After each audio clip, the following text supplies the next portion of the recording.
fix the code execution cannot be proceed because Gameinput.dll failed to load in Fortnite. So the first thing you're gonna have to bear in mind is you shouldn't download random DLL files or put them in the Fortnite folder, since this can cause crashes or easy anti-cheat issue. So here's one thing you can do. The first thing is to just go ahead and press on Window plus S, then you can just go ahead and type on command, so which is CMD. You're gonna have to run this as administrator, and you're gonna copy paste this specific code. So this right here is cfc/scan. Now go ahead to this section, and what you're gonna have to do is paste this and press on enter.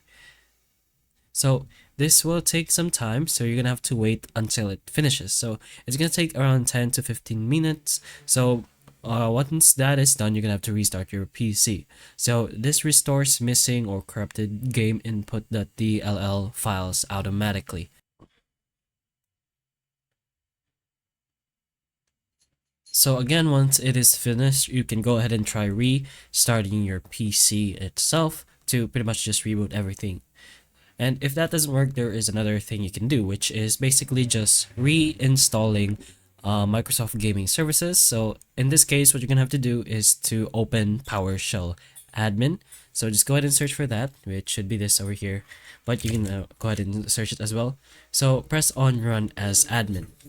Go ahead and confirm the allow changes thing, and you're gonna have to copy this specific line.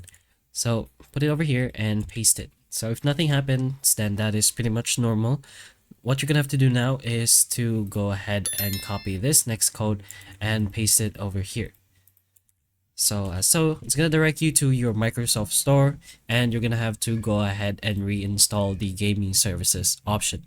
So that basically just go ahead and reset the gaming services, and you can go ahead and restart your PC or device to pretty much reboot everything else again. Then try reopening Fortnite itself if it works properly now. But that's pretty much a few options you have to fix this specific error in Fortnite. So hopefully the information of this video can help you, and if it can, please like and subscribe for more videos like this, and that's all.